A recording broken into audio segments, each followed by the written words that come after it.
Hey, stop! Tu roules sur le boulevard BD, cet album est fait pour toi. Mimo sur la trace des dinos. Mimo est un ornithomimosaure. Il est né en brisant sa coquille comme ses 6 frères et sœurs, à une époque où l'homme n'était pas encore sur Terre, en des temps où il n'y avait ni fleurs ni herbes. Dans la famille, il fait figure de vilain petit canard. Alors que ses semblables sont marbrés de différents tons bruns, il arbore un plumage noir et blanc.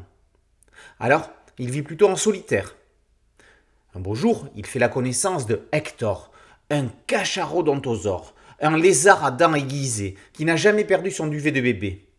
Lui aussi vit en marge de sa famille. Il n'en fallait pas plus pour que les deux larrons deviennent compagnons d'aventure.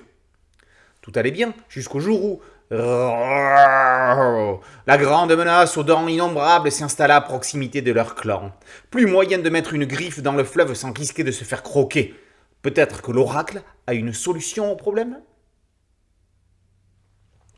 Dans l'aventure suivante, nos deux compères font un grand voyage. Tout commence par un kidnapping. Boris, un ornithomimosaure comme Mimo, est enlevé par 2 cachalothodontosaures comme Hector. Très vite, les secours s'organisent. D'après les indices et les témoignages, il a été embarqué sur un tronc avec ses ravisseurs sur le grand océan Tétis. Mimo prend la tête d'une expédition pour le retrouver. Après un long périple, les sauveteurs débarquent sur une terre dominée par Dark Venator, grand maître du clan des prédateurs. Mimo et ses compagnons vont devoir déployer des trésors d'ingéniosité pour tirer Boris des griffes des carnassiers. Les éditions Edola regroupent dans cette intégrale les 2 aventures de Mimo scénarisées par Isabelle Detand et dessinées par Pierre Mazan. Dans des récits mi-BD et mi-album illustrés, on y suit les aventures de ces dinosaures dans une précision rare dans des livres pour enfants. Les auteurs emploient des noms techniques. Bien sûr, les histoires sont rocambolesques pour qu'il y ait de l'aventure et qu'on ne soit pas dans un reportage, mais on reste dans des décors réels et des protagonistes d'époque.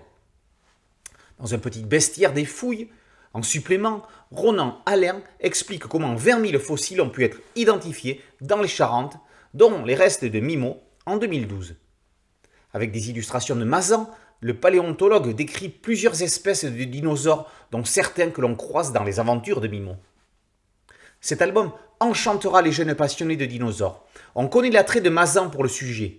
Alors que les plus jeunes peuvent dévorer à la manière d'un T-Rex les histoires de Mimo, les plus grands pourront se rassasier avec les dinosaures du paradis du même Mazan paru chez Futuropolis. Mimo, intégrale sur la trace des dinos par Detand et Mazan, est paru chez Edola. Boulevard BD, c'est un site dédié, un podcast audio et une chaîne YouTube. Merci de liker, de partager et de vous abonner. A très bientôt sur Boulevard BD. Ciao.